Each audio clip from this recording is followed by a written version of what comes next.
सैया सैया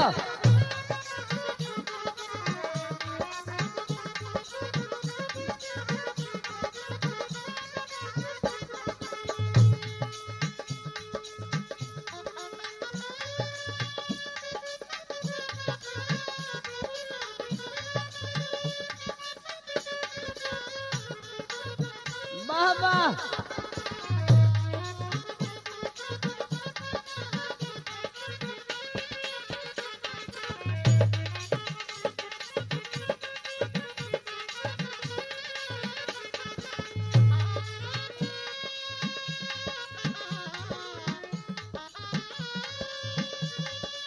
वाह वाह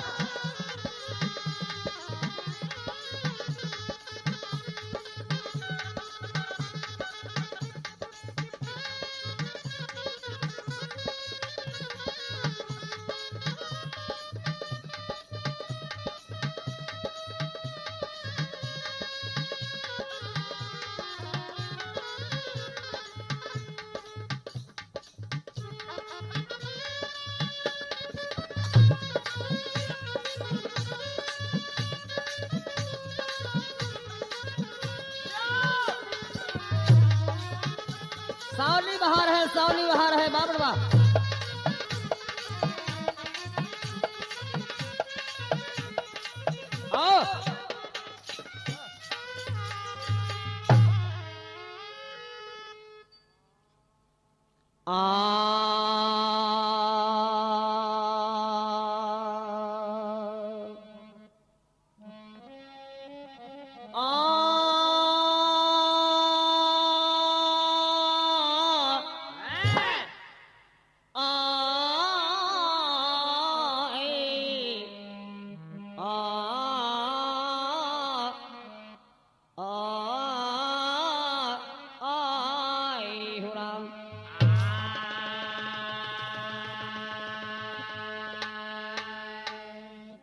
हाँ एक हास्य रस में गीत बा पेशवा रामा कैसेट की तरफ से और गायक लहरी लाल जी की आवाज में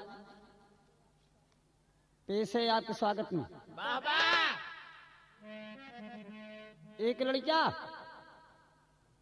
अपने माई बाबू से छेलाई गवा काहे बदे न रुपया बदे न पैसा बदे न खाए बदे छेलाई के बाद मेहरारू बदे हो रहा शुरुआत गीत पे।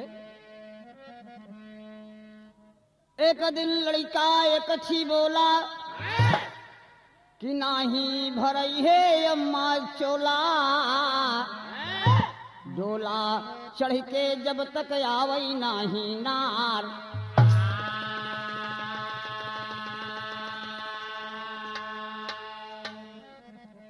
लड़कवा छेलाई कहे गवा ओकरे संगवा के लड़का देखें तो कहें कबे तोरे संगतियन के सबके बियाह हो गए सबके लड़किया हो गई दू थी तीन थी और तोर कहे नहीं बियाह हो तबे लड़कवा के ठेस लाग एक दिन अपने बाबू से कहा बाबू कहन कहा कहन तुम्हारा बियाह का नहीं करत हुआ। वाह वाह बड़ा मजेदार बात बा देखा गजल का टुकड़ा बा।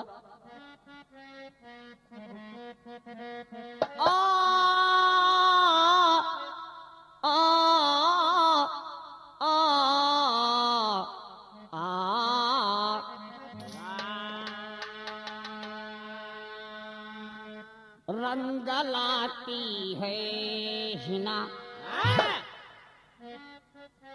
रंग लाती है हिना पत्थर में घिस जाने के बाद रंग लाती है हिना।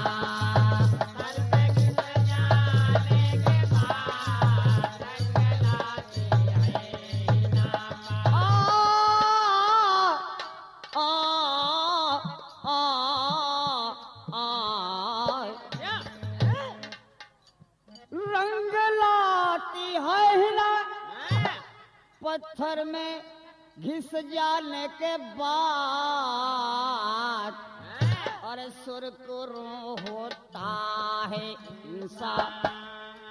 विचार करने की बात है गजल पर। रंग लाती है हिना हिना एक पत्थर की नहन्नी होती है जो नाई जिससे नाखून काटता है वो रंग कब लाती है कि पत्थर में घिस जाने के बाद। सोने चांदी पर रगड़ो तो मजा नहीं देगी। और सुरकुरु यानी होशियार, सुरकुरु उर्दू का शब्द है। सुरकुरु होता है इंसान, इंसान कब सुरकुरु यानी होशियार होता है? सुरकुरु होता है इंसान, सुरकुरु होता है इंसान ठोकर खाने के बाद। सुरकुरु होता है इंसान ठोकर खाने के बाद। सुरकुरु होता है इंसान ठोकर खाने के बाद। सुरकुरु होता है इंसान। बाबा सुरकुरु होता है इंसान ठोकरे खाने के बाद। कहे जब आई बसंती बेला, जब आई बसंती बेला, जब आई बसंती बेला, कलियां खिल गई बागन में, कलियां खिल गई बागन में, कलियां खिल गई बागन में, कलियों पर भंवरे झूमे, कलियों पे भंवरे झूमे, कलियों पे भंवरे झूमे, अलिशोर करे रागन में, हलचोल करे रागन में, हलचोल करे रागन में। लड़का बाबू से बोला बाबू से बोला, राजा बाबू से बोला, कर दो अब मेरी शादी, कर दो अब मेरी शादी, कर दो अब मेरी शादी। बर्दाश्त नहीं होता है, बर्दाश्त नहीं होता है, बर्दाश्त नहीं होता है। देखूं घर घर सहजादी, देखूं घर घर सहजादी, देखूं घर में सहजादी। पायल पाँव में बाजे, पायल पाँव में बाजे, पायल पाँव में बाजे। घूंघट आँखों को सरके, आँखों से करके, आँखों से करके। जब यहाँ चल लहरे रह की। बाबूजी मेरा मन फरके।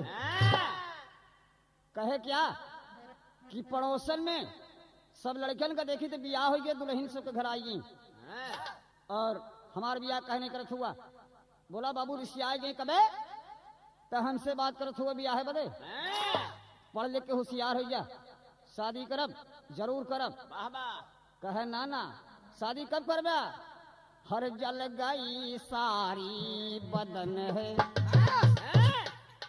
जल गई सारी बदन है, बात ये सुनने के बाद। जल गई सारी बदन है, बात ये सुनने के बाद।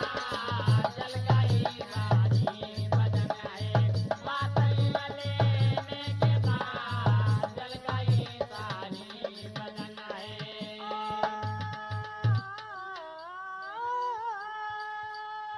बाबा जल गई सारी ये बातें।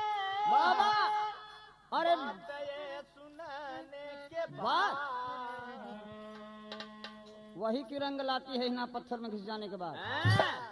लौंडे हैरान हो ऐसे जवान लवंडा रहा छैलाई के बाहर। बाबा बाबूजी बात ये आगे बढ़ गई कि टेरी का भाव मिले आपके बिरहा जगत में। बाबा हाय हाय हाय अरे चांदनी चांद की रानी बन गई, चांदनी चांद की रानी बन गई, चंचल चपल चातुरी चतुरंगी से नानी।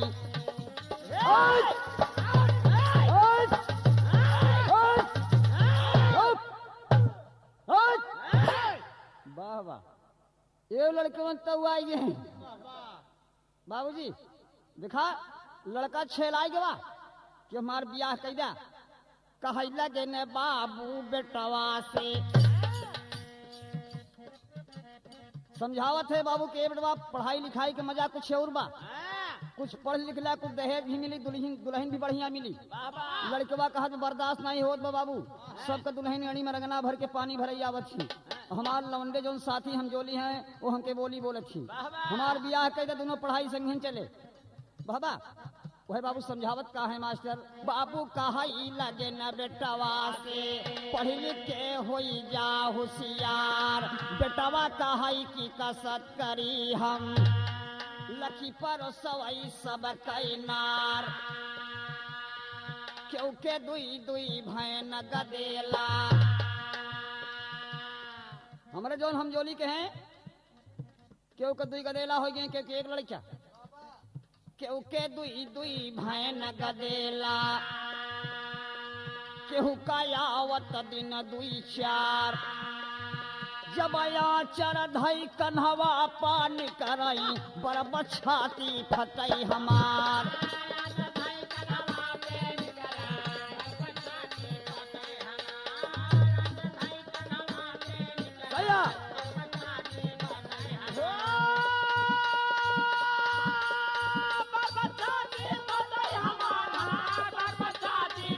पिटवाओ इलाहाबादी सही है।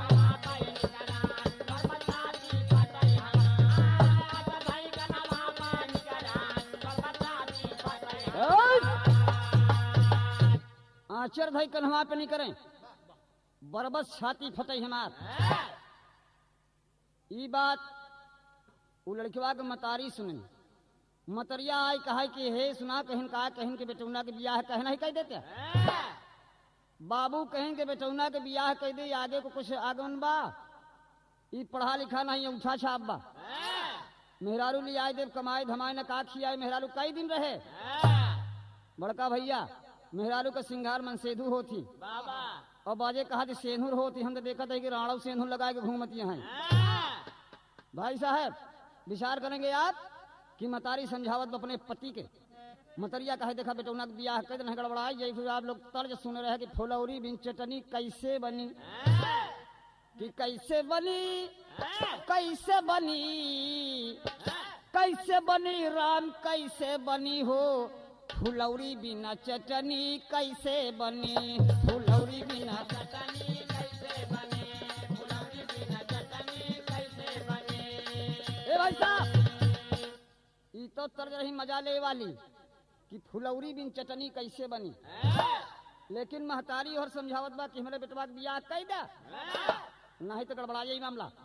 कहा कैसे रही कैसे रही कैसे रही, बोला कैसे न रही, पतोहू बिना बेटवा कैसे रही, पतोहू बिना बेटवा कैसे रही, पतोहू बिना बेटवा कैसे रही, कैसे रही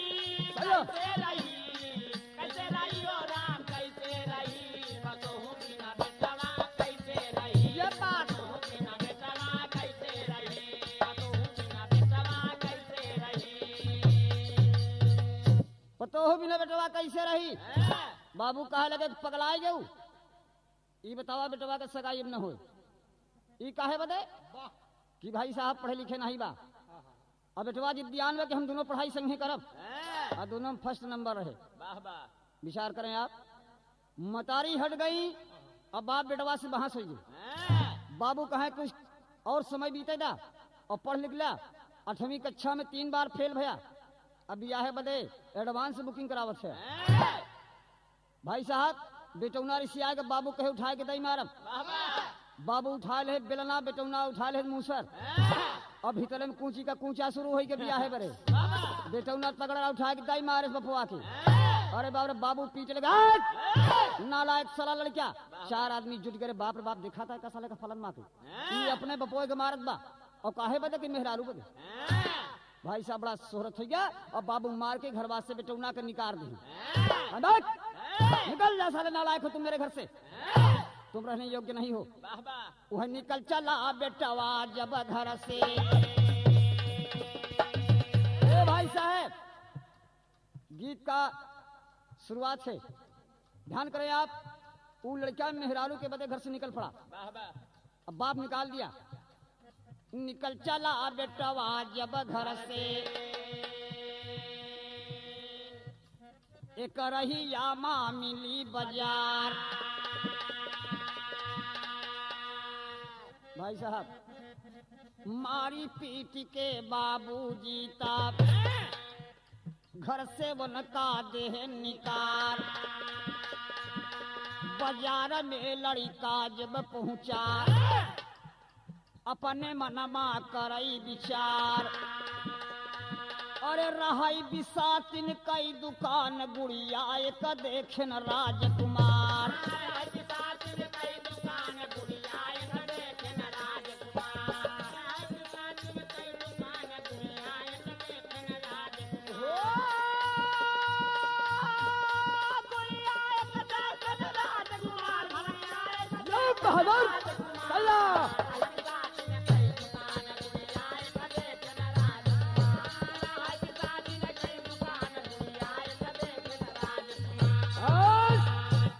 रहा बिसातन का दुकान गुड़िया के देखे राजकुमार।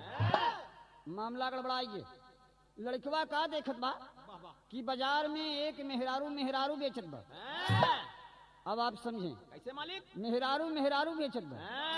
एक मतलब कि एक ठो लत्ता के गुड़िया खूब बढ़िया सजाए के झुलनी झुमकी टिकुली सब पहनाए के काजर अखिया में लगाए के ही और लत्ता के गुड़िया बढ़िया सजाए के बैठी रहा बिसाती। लड़कवा देखे गवा कहे कि हे महाजाइन कहन का कहन की तोहार के ला गई कहन लागे नहीं बिकाऊ बा। लड़कवा खुशी है कि बिकाऊ बा तो मजा आई है। बोला कई पैसा दे बिसातिन कहे 4 पैसा। 4 पैसा के सुनते लड़कवा टोए लगा 2 पैसा रहे। सस्ती का जमाना 1 पैसा की कीमत बहुत होत रहे घायल गुरु। और कहन के ऐसा बा कहन का 2 पैसा के देबू। बोला अगर 2 पैसा के तो एहसान भी तोहार रही काहे कि हम यही दुल्हन के बदे घर से बाबू से मार पीट के निकल पड़ा ही। बिसातिन का दया आगे कहल लाइए अगर तो इतना सदवासा है लड़के तो ले दिया 2 पैसा। वही 2 पैसा पापटी गुड़िया घरवा लौट न जानी लुगैया लई बैठाई देहन तब घर में दिल जानी हो चांदनी चांद की रानी बन गई। दिल जानी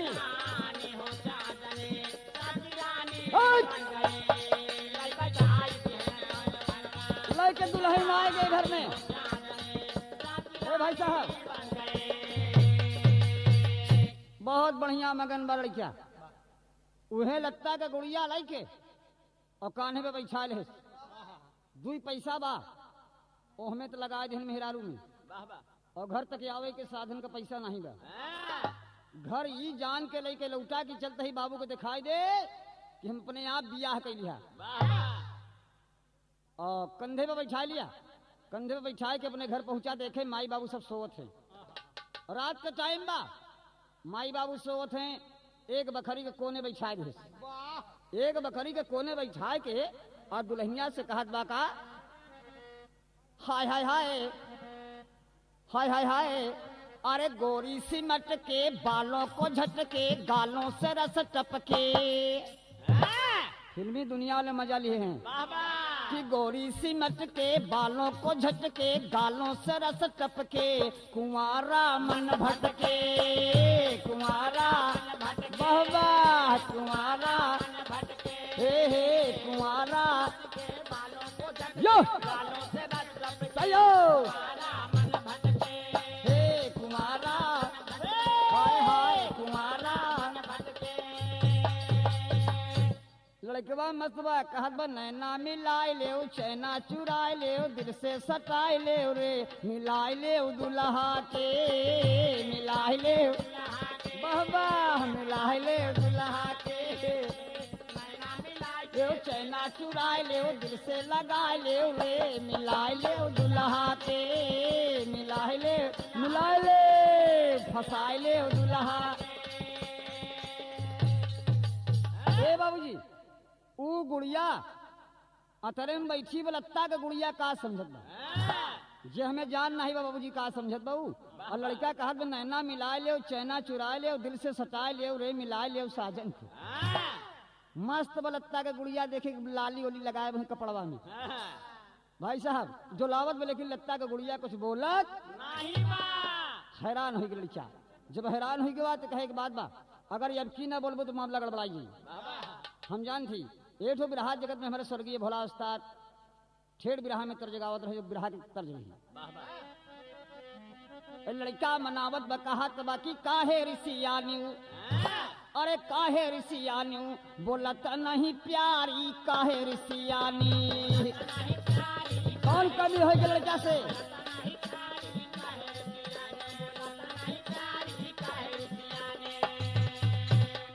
काहे ऋषियानी बोलत नहीं प्यारी। बोला कौन से कमी बा और लड़की ना बोलत बा। आप संभाला कहत बा कि कौन हमसे गलती हो गई काहे ऋषियानी बोलत नहीं प्यारी और काहे नाही बोली वो हमसे सोई बाबू माई। रात में देखा सब सोई के बाटी ऐसे सुहाग रात सुने ही मनावत थी 12 बजे रात उठ अलतवा गुड़ीवा न हिलत बा न डोलत बा हथवा पकड़ के जौनी तरफ लटकाए दे वो लटक गया और लतवा गुड़िया लटक गया तो कहा बादाबाज बहुत बा लेकिन बोलता ही नहीं बा। कहे काहे बरे बोलू नहीं सोवई बाबू माई गैले बजरिया से लावा ना मिठाई गले बजरिया से लावा ना मिठाई गले बजरिया से लावा ना मिठाई गैले बजरिया से लावा ना मिठाई। बिरहा जगत के प्रेमियों, बात समझने की है, कोई अश्लील बात नहीं है, समाज के सामने आपके पेश है। लड़का कहत बा कि काहे नहीं बोलत हो माई बाबू सोवत है वाह वाह और लड़की ना बोलत बा तो काहे हम बाजार से गई मिठाई नहीं लिया बा यही बता तू रिसियाई के बातू। लेकिन एक बार बोल दे सवेरे मिठाई के संगे संगे एक चीज और नाम में बा का हाय हाय हाय कहा एक बार बोल दिया कोई एक बार बोल दिया हरे एक बार बोल दिया और सवेरे देव सारी काहे रिसियानी बोलता नहीं प्यारी काहे रिसियानी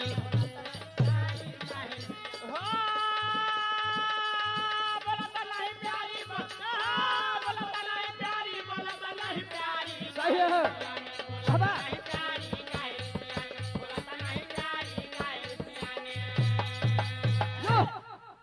बोल सवेरे मिठाई के संगे एक सारी इनाम में बा। लड़की ना बोली बाबूजी मामला आगे बढ़ा के चलूंगा और एक तो लाठी रहे उठा ले एक तो लत्ता का गुड़िया और कहा अब की ना बोलबो तो लाठी मरबे के होश खराब हो जाए चांद डाली 2 पैसा रहा पानी तक न पिया तो का मोल खरीद के लिए आए हम हमारी बाबू सब सोवत है देखे बाबू के मुहिम करीक्षा लगा दी कह हम बिना बिया है कह दुल्हन लिया बा अतः बोलते नहीं है बोल लत्ता गुड़िया जान नहीं बड़का भैया बोले का वह डंडा उठाए लेहन उठाए कि एक डंडा मार देहन गुड़िया 1.5 हाथ उछल गई वह जैसे डंडा मारे वैसे उछल आई गुड़िया अरे गुड़िया गुड़िया गुड़िया कहे लागे गूंगी बाटे हमारी लुगैया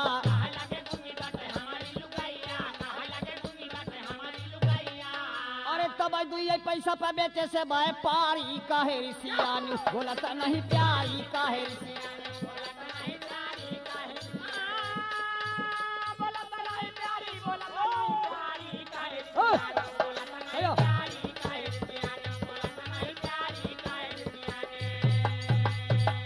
तब 2 पैसा पे बेचे से व्यापारी यही समझ के ना रिसियाते लड़कवा मारत मारत लेके गईले घर के पछोरवा कहानी मोड़ ले लिया लड़कवा मारे गुड़िया उछड़ गई और मरते मारत घर के पछवारे लगे कि जहाँ के देखे न हुआ मर गई और पछवारे ले जाके लाठी लाठी गुड़िया का मारत रहा कि हम तो का मोल कर लिया तबो नहीं बोलती है ऐसा रिसिया लड़का और एक बार एक लाठी खींच के मार दे पिछवारे बसवारी रहे जब मारत मारत लेके गईले घर के पछवरवा अरे घरवा के अरिया रुधला रह जरवा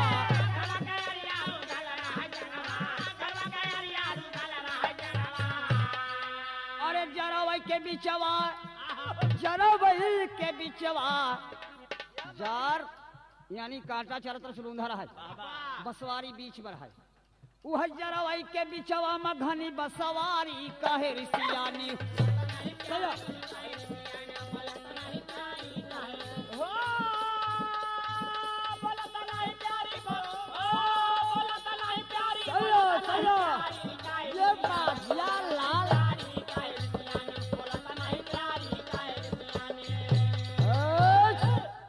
काहे रिसियानी बोला तो नहीं प्यारी लेकिन हम ना बोले समझ में आए काहे कि एक डंडा खींच के मार दे और गुड़िया गड़बड़ाएगी गुड़िया गड़बड़ाई कहाँ के जाए कि बसवारी में अड़ज गई जब बसवारी में अड़ज गए तो लड़के बाद सोचत बा कि मामला गड़बड़ाइए दुल्हन ज्यादा नाराज होगी मार दिया ठो कजरी के तर्ज मौसम देके गावे के बन मास्टर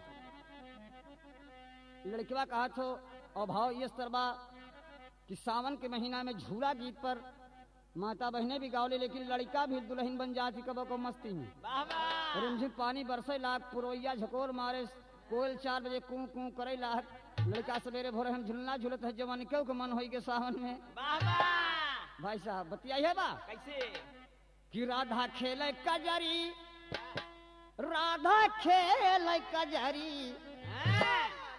राधा खेले कजरी और कन्हैया धरैया चारिया चरिया बीचे लागल हो झालर मोतिया चरिया बीचे लागल हो झालर मोतिया चरिया बीचे लागल हो झालर मोतिया। राधा खेले कजरी कन्हैया धरैया चारिया चरिया बीचे लागल हो झालर मोतिया चरिया बीचे लागल हो झालर मोतिया चरिया बीचे लागल हो झालर मोतिया। राधा खेले कजरी कन्हैया धरे चरी एकदम गुड़िया में मस्त हो की जब माता बहने गावे लगे थे दुई टोली बना ले थी मिर्जापुर में और दोनों तरफ से निहुर निहुर झुक झुक के आगे जाए के पीछे आए के आगे जाए के पीछे आए के बड़े भाव से गावले की राधा खेले कजरी कन्हैया धरे चरी अचरिया बीचे लागल हो झालर मोतिया। लेकिन देखा लड़किवा का कहत बा अरे दुल्हिया टक गईली जाके बसवारिया से जरिया बीचे लागल बा फुलवारिया से जरिया बीचे लागल बा फुलवरिया से जरिया बीचे लागल बा फुलवरिया से जरिया बीचे लागल हो फुलवारिया से जरिया बीचे लागल बा फुलवरिया। से जरिया बीचे लागल बा फुलवरिया। भाई साहब लड़का मस्त बा और लड़की से कहत बा कि रच के निचवा उतरियो तू हमारे सजरिया बीचे लागल बा फुलवरिया फुलवन के से झुरात बा बड़ी कामना बा सुहाग रात न भाई दुल्हन बिगड़ के बसवारी में अटकी बा। वाह वाह। भाई साहब रतिया भर तो इंतजार कैले है और धीरे धीरे सवेरा हो गया। जब सवेरा हो गया कुछ बटोही लोग जाए लगे कहे ए बेटा तू कहीं यहाँ बैठा कहीं जा नहीं बात बिगड़ गई। वाह वाह। ऋषियान कौमार रहा मेहरारू के बिगड़ी दुल्हन ओकर गौने का रात के मनई के बाद सुहाग बा भला मास्टर नहीं मनई से कहा कि तू जा हमार मेहरारू ही में चढ़ गए बसवारी में ऋषि आई के अब तू लोगन से मतलब नहीं बा। अरे बाप रे बाप बटोही कहे सरवा पागल बा चला अपने रास्ता लेकिन वो जोहत बा कहत बा कि रतिया बीती गईले ऐजा होइगा भोरा हारिया से जरिया बीचे गम के मोरे फुलवारिया से जरिया बीचे गम के मोरे फुलवरिया से जरिया बीचे गम के मोरे फुलवरिया से जरिया बीचे सयो सयो फुलवरिया। भाई साहब दुल्हन ना उतरत बा मास्टर वाह वाह। और सवेरे का पहर सबको देखत बा चारों तरफ से आदमी आवत जात हैं दुल्हन बिगड़ी बा। जब काफी देर नहीं उतरी तो सोचे लगा कि अब की बार अगर दुल्हन न उतरे तो हम मामला गड़बड़ाएगी। वाह वाह।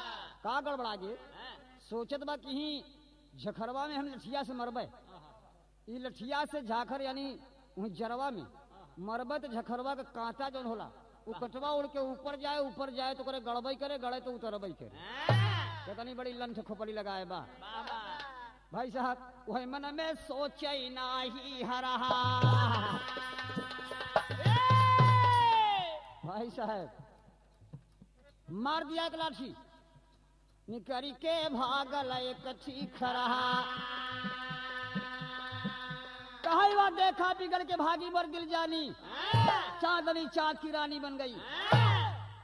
एक डंडा खींच के मारा और वो खरहा निकल के भाग निकला अपना जान लेकर के।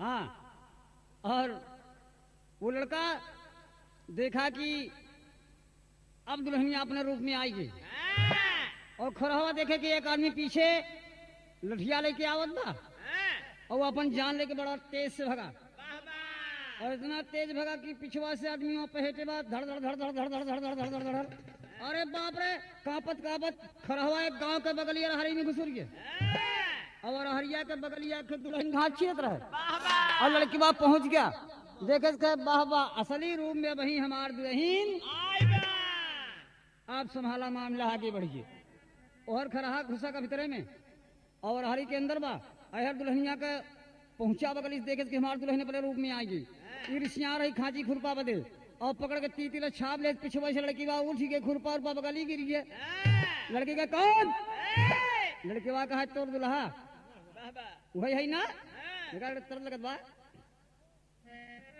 एक ठो हल बुलही ननद अपने भौजाई से पूछे तो सावन के महीना में झूलना दोनों झूलत रहे अब भौजैया ननदिया के बैठाए के झूला होत रहे ननदिया कहा ये भौजी कहन कि एक ही प्रश्न हमका बतावा कि कौने महीना में कोयल का बोली निक लागत तर्ज बा कहा कवने महीनावा बोले कवने महीनावा बोले काली कोयलरिया बोले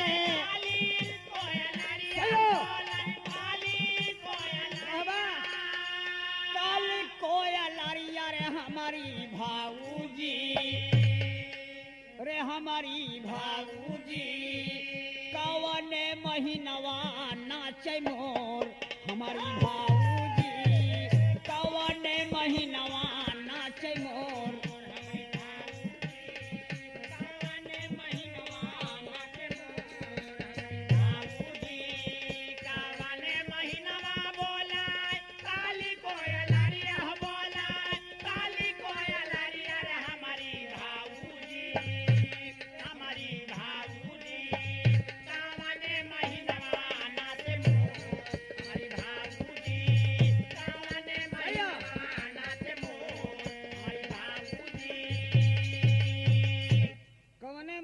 बोले काली कोयलरिया अब कौने महीनवा नाचे मोर भौजैया चालाक रहे ननदिया से कहा कि भी बचनी तोर उम्र कम बा तो हमका का समझत हो कि सावन का महीना हम बता दे कि सावन के महीना में कोयल बढ़िया बोलत समझ ले हमार बात अब तो तोर टिकोरा के मोह समान बा बतावत कि ऐसा टिकोरा बगिया में लागत जब और चैत के महीना में जब कोयलिया बोलत तब नीक लागत हर चैत के महीनावा बोला काली कोयलरिया बोला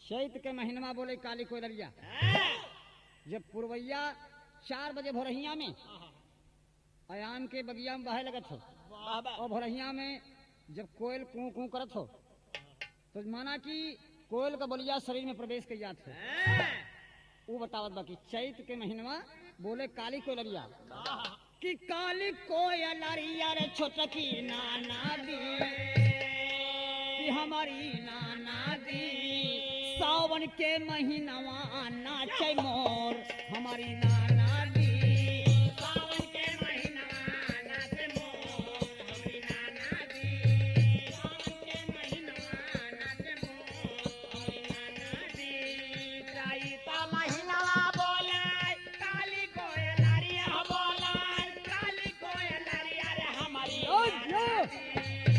हमारी नाना दी सावन के महीनवा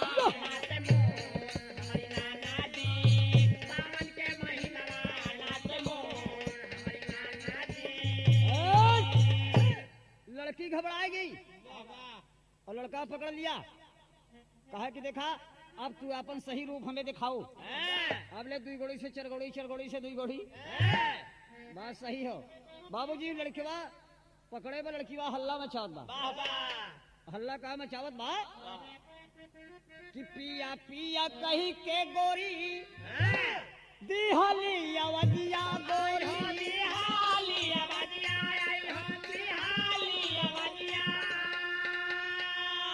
दिहली अवदिया रे हमारे साजाना कि हमारे साजाना होइगा करे जावई मकोर हमारे साजाना होइगा करे जावा मकोर हमारे साजाना होइगा करे जावा मकोर हमारे साजाना होइगा करे जावा मकोर हमारे साजाना आवाज दे रही है अरे पूर्ववासियों अगर मेरी आवाज कोई सुनता हो तो मेरी इज्जत लूट रहा है लवंडा हाय हाय हाय ये बात सुन के गांव के लोगन दौड़े की कौन मेहरारू अरहर के खेत के बगल में चिल्लात बा भाई साहब दौड़ पड़े ओके दुल्हवा भी संगे बा कि हमार दुल्हनिया से बरवा गई खिचिया ले छे उ सबसे अगवे पहुंच के लाठी लेके कह बे हे लवंडे छोड़ लड़कीवा मोछा एक के खड़ा होके कहा हबे काहे ना लड़ाई फारत हुआ जालत हो के हमारे गांव में है अबे हमार दुई परानी का झगड़ा हो अरे बाप रे बाप जेके दुल्हनिया रहो खड़ा हुई कहे कबे तोर दुल्हन की हमार कहे सभी हमार वो कहे हमार तो ले चौधरी साहब पहुंच गए गांव के लोग सब घेर लेहन कहीं का बात हो अरे कहन देखा ये लड़का कहाँ का हो चौधरी कहन का मुन्ना का बात हो कहन बाबूजी देखा तो सियान है यार हमारे दुई परानी में झगड़ा बा हमार दुल्हन सियार है खाची खुरपा कारण और हम बड़ा परेशान भय बताए नहीं हम मिठाई चुनरी के बात करत रहे रात भरे का हम बसवारी में रखाए है और एक दाई जानवर बन के रही आई जादूगरनी भी है देखा अब मनाई के रूप में आए तो हमारे दुल्हनी के पीछे में आप लोग कांटा मत बना चौधरी साहब कहे है करे ये तोर दुल्ही ना कहे चौधरी साहब तोहरे गांव में आए सियान है चाहे तू अपना ही बनाए ले भाई साहब अरे भारी बात समझिया में भारी समझिया में जाती हमारी लजिया आई हो जाती हमारी लजिया आई हो जाती हमारी लजिया अरे जाती हमारी लजिया रे हमारे दूल्हा पकड़ाया चारावा का कोर हमारे दूल्हा पकड़ाया चारावा के कोर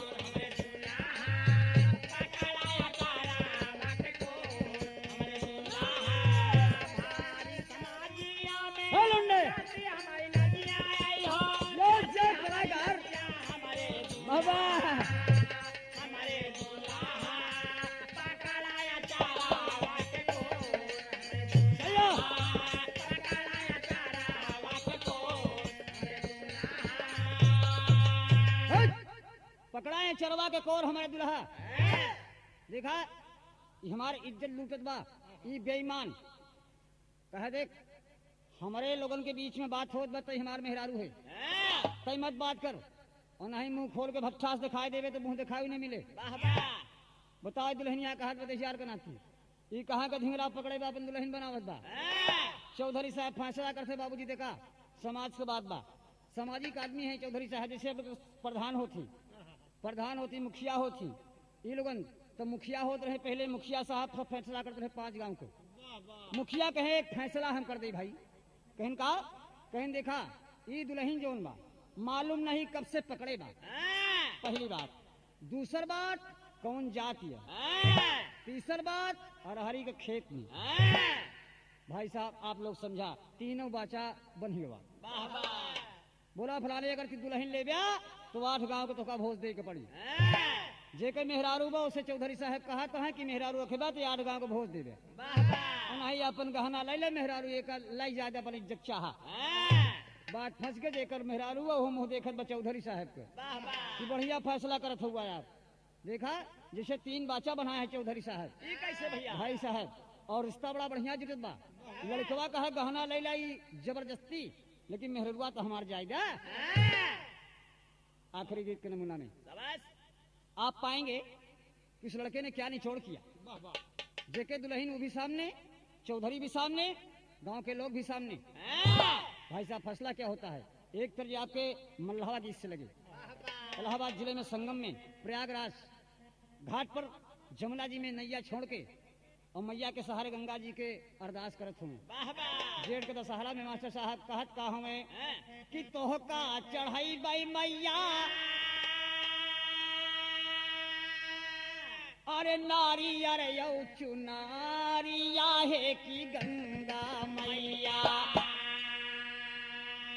पार कई दहा मारी नवारिया है कि गंगा मैया पार कई दहा मारी नवारिया हो कि गंगा मैया कई दहानारी नवारिया हो कि गंगा मैया तो का चढ़ाई भाई मैया नारियर चुनारिया हो कि गंगा मैया जय हो कई दहानारी नवारिया हो कि गंगा मैया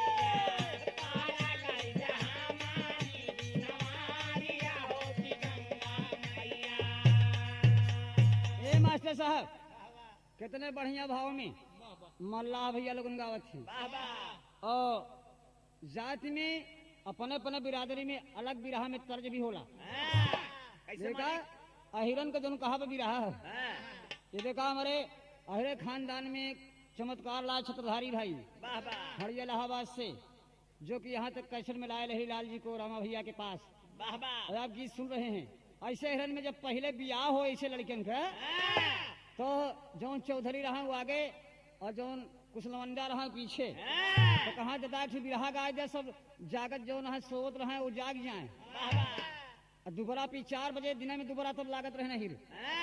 और चौधरी साहब काने में अंगुरी डाल के गावे लागे बिरहा अपने तर्ज में गावे लेका हर गाँव की हीरा कपुतवा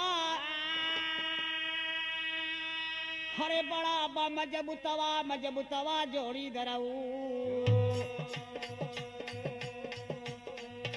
अब ऊंचे खाले नोवत बाटैगा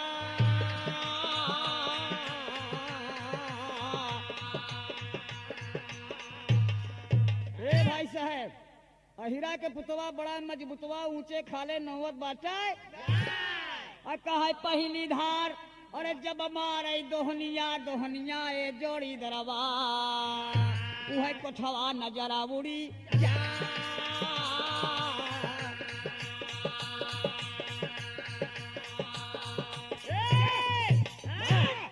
यह बतिया पर खियाल आगे ठुयो लोग गीत के। देखा भारतीय भैया लोग जब बारात के बात याद आगे गावत में कि भारतीय कहें कि जब हम गोड़े रह जावे तो दारू चाहिए 2 कूड़ा, और जब दुबरा लगबे तो दारू चाहिए 3 कूड़ा, और जब खाए लगबे दारू चाहिए 4 कूड़ा, विदाई पे चाहिए 5 भाई साहब। और जब पहुंच जाए तो 4 बीघा के दुरिये मास्टर साहब 2 कूड़ा दारू मिल जाए और लगाए लें गिलास में गिलास लड़ जाए और झूम पड़े। और जब पी लें और पी के ढेरारे खेतन में चल दे तो मोटर कार नहीं रही, मारुति कार नहीं रही, तब बेचारे पैदल जाए डोला पर से दुल्हन लिया और पी ले ढेरारे की चलत है लड़खड़ाए लगे तो गावे क्या लगे हाय हाय महदहा पियाई का चाही महदहनी का तोरिया दूधाई पियाई का लाली गा।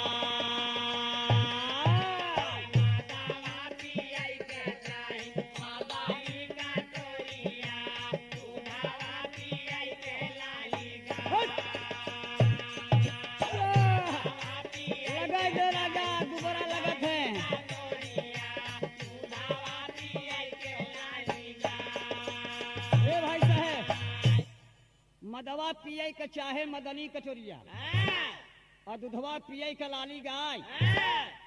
और आगे बढ़िए भाई साहब तो दोबारा में जैसे अब की नाच गाना होला, पहले बजनिया में एक ठू गुजरिया बनाई दे डांस हो लगता हाय हुक्का हाय हुक हाय हाय हाय हुक हाय हुक हाय हाय हाय हुक हाय हुक हाय हाय। ए लड़की मेरे सामने, कौन लड़की? दोबारा पे खिलौंडा का डुप्लीकेट मेहरारू बनाई दी, समीज सलवार पहनाई दी, दुपट्टा लहरा दी कमर में बांध के, वही में लौंडे मस्त हो जाए डिस्को डांस में। वो कहा लगी हाय हुक हाय हुक हाय हाय हाय हाय हुक हाय हुक हाय हाय हाय हाय हुक हाय हाय। ए लड़की मेरे सामने,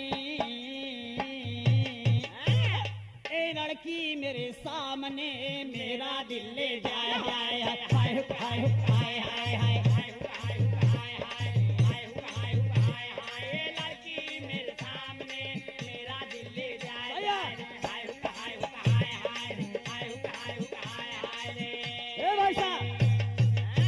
तो गावन में तनिक लड़कवन का मनोरंजन हुई है और पासियन में जोन बतावत रहे आपके भैया कि मदवा पिए के चाही मदनी कचोरिया, तब वो डुप्लीकेट जब मेहरारू बनवाई तो हुड़ुक लाई ले और मेहरारू को घंघरा पहना दे और घुंघरू घंघरा में बन्हा रहा है और एक बोतल में मट्टी का तेल भर ले और मसाल जलाए के एक डुप्लीकेट मेहरारू बनाए के नाचे हुड़ुक दही दे हुड़ुक दही दे हुड़ुक दही दे। तो मेहरारूआ कहा गया चलब गया चलब गया चलब, और मनसधुआ कहा गया बड़ा कीमती बा। यो तर जो नहीं भारतीय के बा का कहत होंगे कहा गया गया मती करा अरे गया गया मती करा रानी अंगार मती गाया में होला बड़ा दान गाया में होला बड़ा दान गाया में लो मास्टर साहब होला बड़ा दान देखा इस शंभुनाथ मास्टर कैसन ढोलक बजाए एकदम जना सामने रहे हुड़क में अच्छा तो गाँव में कहा गया गया मत करा रानी अंगार मती गया में होला बड़ा दान गया में दुल्हन डुप्लीकेट वाली कहा जे कितना दान होला अरे कहा नौसाई चढ़ाई राजा अरे नौसाई चढ़ाई राजा अरे कहा लाली लंगोटिया ना वैसा रे कपिला वहाँ गाय ना वैसा हे कपिला वहाँ गाय ना वैसा रे कपिला वहाँ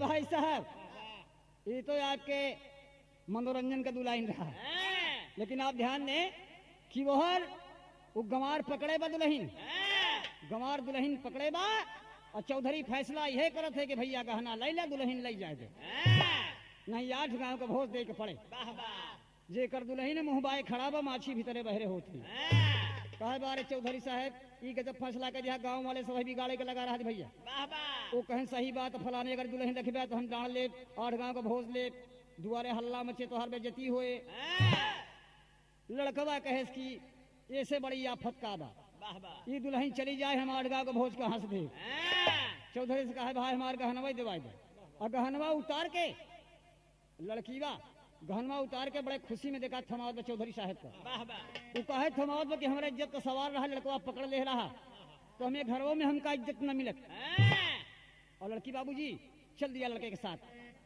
तो 4 लाइन बनारसी आला भाग मिले हाय हाय अरे बाबू का मरा नवाब हो दिन विचार करिए आप कि बाबू का मरा नवाब हो दिन बेटा वाका या खड़ा रे भैया बाबू का मरा नवाब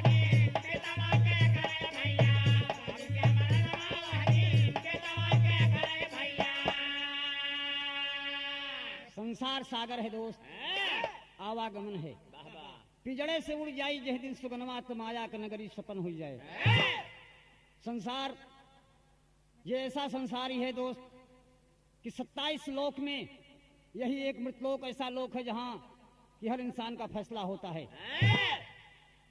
तो बाबू का मरना बेटवा के कौने दिन खल जाते जौने दिन दुआरे पे कर्जीदार आ जाते दोस्त लड़कवा सोचा था कि हमारे बाबू होते तो पूछी तो हम कितना रुपया ले रहा है इनसे यह दिन वो कहीं खल गवा कि यही दिन दुआरिया पे अरे आए कर्जीदार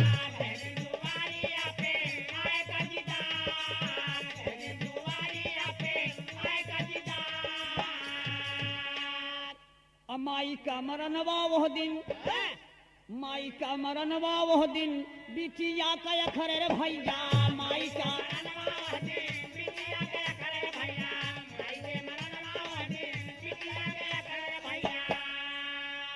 और यही दिन दुआरिया पे माई का मरनवा विचार करें आप कि मतारी का मरना बिटिया का खलगवा कौन दिन कि यह दिन दुआरिया पहली बारात द्वारे पर बारात आई है उस बिटिया की मां नहीं है जिस बिटिया को सुहागन बन के डोली में बैठना है उस बिटिया के आत्मा से पूछा जाए कि उसके दिल पे क्या गुजरती है कौन मतारी इसको डोली में बिठाएगी आज यही दिन दुआरिया पे अब आज यही दिन दुआरिया पे अवलिन बारात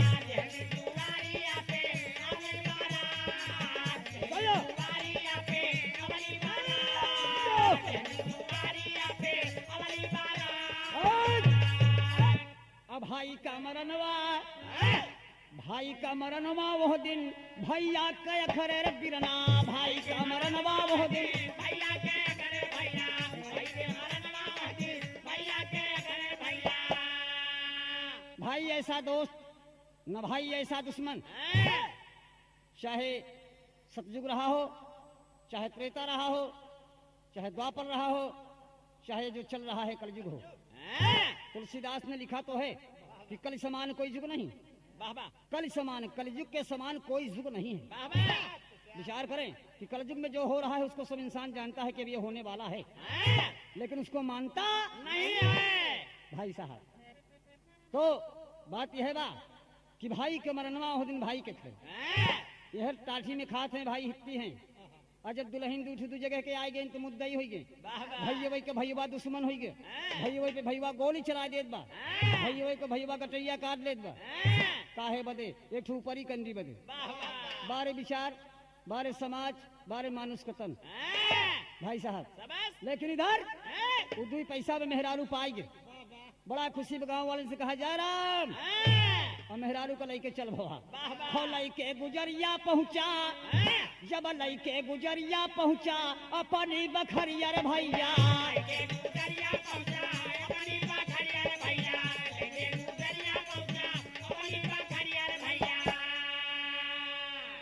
गुजरिया पहुँचा अपनी बखरिया रे भैया।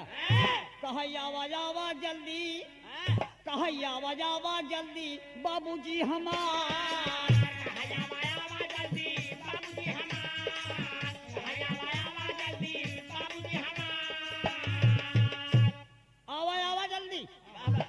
बाबू माई के बोलावे लगा कि देखा हम बिना पैसा के ब्याह कैले है, अब बाबू से लड़ाई भे रहे, यही बदे दुल्हनिया के बदे। कहे कि मैया कहाँ गई? देखा हम ब्याह के लिए जावा। और कहाँ गई मैया हमारी, कहाँ गई मैया हमारी जो न माया गरिया रे भैया, कहाँ गई मैया हमारी जो न माया गरिया रे भैया, कहाँ गई मैया हमारी जो न माया गरिया रे भैया, कहाँ गई मैया हमारी जो न माया गरिया रे भैया। और दुल्हन के कारण दिहले, अब दुल्हन के कारण दिहले घरवा से निकाल, दुल्हन के कारण दिहले घरवा से निकाल, दुल्हन के कारण दिहले घरवा से निकाल। आई गई गुजरिया नाही घूमे हम भंवरिया रे भैया, आई गई गुजरिया नाही घूमे हम भंवरिया रे भैया, आई गुजरिया नाही घूमे हम भंवरिया रे भैया। माई और बाबू मारे रही रही किलकार। अरे करे ये कहाँ का दुल्हन हो? दुल्हनिया से कहा है पहले अम्मा बाबू को पैर छू ले, दौड़ जा। और दुल्हनिया दौड़ के पैर छुए लाग तो माई बाबू सन्न हो गए कि कैसन बियाह के है। तो सारी हाल बताए लेगे कि हम दुई पैसा के मेहरारू लिया ही, गांव भरे के जितना लौंडा हम जोली कहें के मेहरारू, ये मेहरारू से मुंह नहीं मिला सकत। भाई साहब अंतिम लाइन आप चचा पंधारी के तर्जुमे सुनेंगे, बिरहा जगत के सम्राट। अरे मगन भरनिया,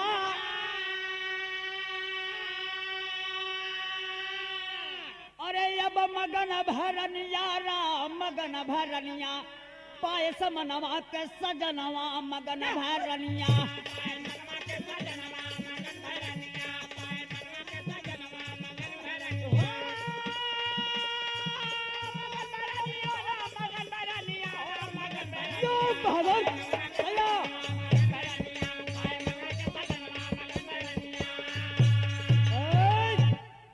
दुई पैसा के दुल्हन पाए मच गया हाहाकार।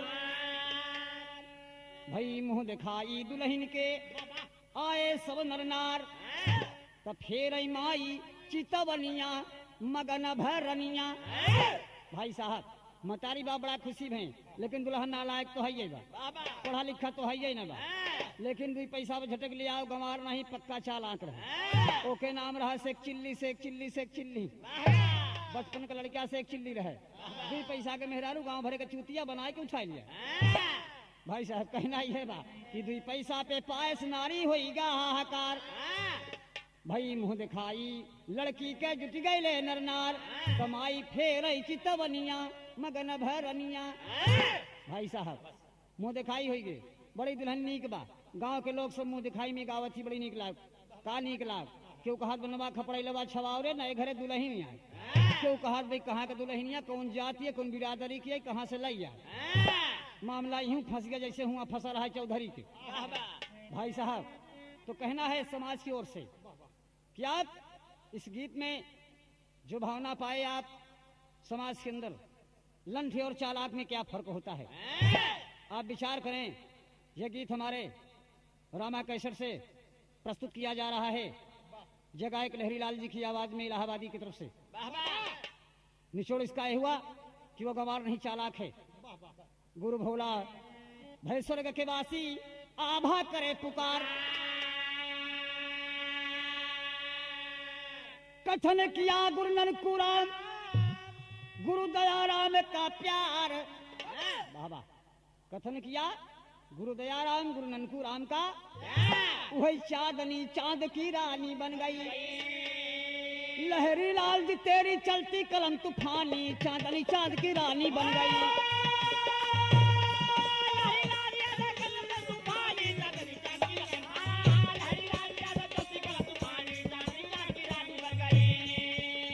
मुझे मिल गया बहाना तेरे दीद का, मुझे मिल गया बहाना तेरे दीद का, मुझे मिल गया बहाना तेरे दीद का, मुझे मिल गया बहाना तेरे दीद का।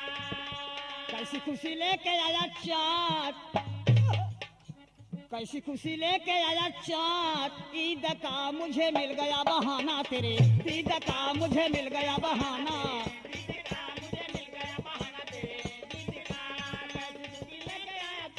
बाबा कैसी खुशी लेके आया चाँद, ए लड़के ऐसे आ, कैसी खुशी लेके आया चाँद ईद का, मुझे मिल गया बहाना तेरे दीद का, मुझे मिल गया बहाना तेरे दीद का, मुझे मिल गया बहाना तेरे दीद का।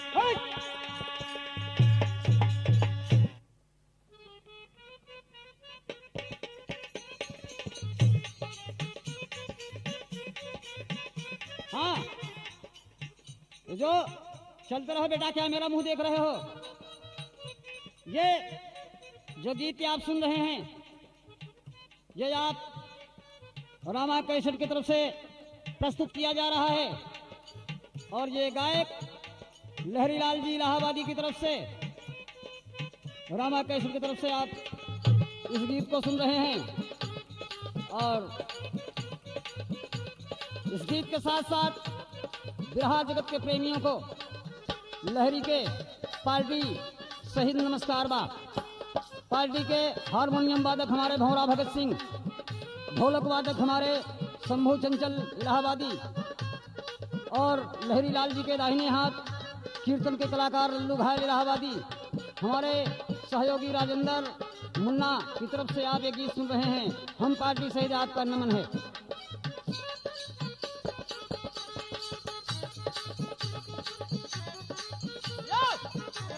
सैया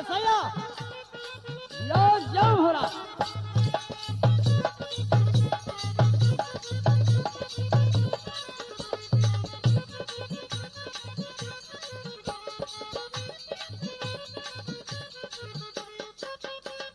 आजा जब ना